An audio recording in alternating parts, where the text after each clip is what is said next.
5 राज्यों में होने वाले विधानसभा चुनाव से ठीक पहले सलमान खुर्शीद ने ऐसा बयान दिया कि बवाल मच गया, जो कांग्रेस के गले की हड्डी तक बन गया। बात सलमान खुर्शीद तक की ही होती तो फिर गुलाम नबी आजाद के बयान के बाद कांग्रेस उसकी आड़ में छिप जाती, लेकिन बिना सोचे समझे राहुल गांधी ने सलमान खुर्शीद के बयान का समर्थन कर दिया और अब तो मणिशंकर अय्यर भी ताल ठोकने लगे हैं। नतीजा ये हुआ कि प्रियंका वाड्रा की तुलसी की माला बेमानी हो गई और पार्टी में सलमान खुर्शीद के खिलाफ आवाजें उठना शुरू हो गईं। यूपी कांग्रेस के नेता ने पार्टी इसी बात पर छोड़ दी कि सलमान खुर्शीद के बयानों से बीजेपी को ताकत मिली है। कांग्रेस के कई नेता ये नहीं समझ पा रहे कि अयोध्या फैसले पर उनकी पुस्तक उसी वक्त क्यों आई जब चुनावी अधिसूचना जारी होने को है। पुस्तक पहले भी आ सकती थी और बाद में भी। इस पुस्तक में सलमान खुर्शीद ने जो भी कहा उसके मायने ये निकाले जा रहे हैं कि उन्होंने हिंदुत्व की तुलना को बोको हरम और आईएसआईएस जैसे आतंकी संगठनों से किया।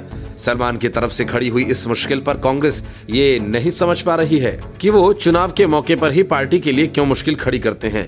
2012 के यूपी विधानसभा चुनाव के मौके पर भी सलमान खुर्शीद ने एक बड़ा विवाद खड़ा कर दिया था। उस समय वो केंद्रीय सरकार में कानून मंत्री थे। उन्होंने एक जनसभा में कहा था कि अगर राज्य में कांग्रेस की सरकार बनती है तो मुसलमानों को ओबीसी कोटे से 9% आरक्षण दिया जाएगा। इसे बीजेपी ने मुद्दा तो बनाया ही था, चुनाव आयोग ने भी इस पर नोटिस जारी कर दिया था।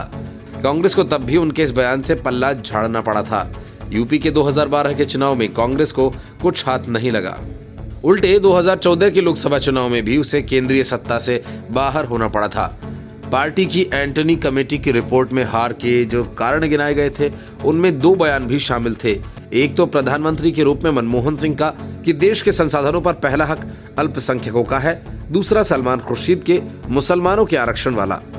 कमेटी ने कहा था कि बहुसंख्यक वर्ग के बीच ये धारणा पुख्ता हो गई कि सिर्फ मुसलमानों के हक में बात करती है कांग्रेस, बहुसंख्यक हिंदुओं के लिए उसके पास कोई विजन नहीं है। और अब 2022 के चुनाव के मौके पर सलमान ने एक बार फिर पार्टी के लिए मुश्किलें खड़ी कर दी हैं। Bureau report, news of India.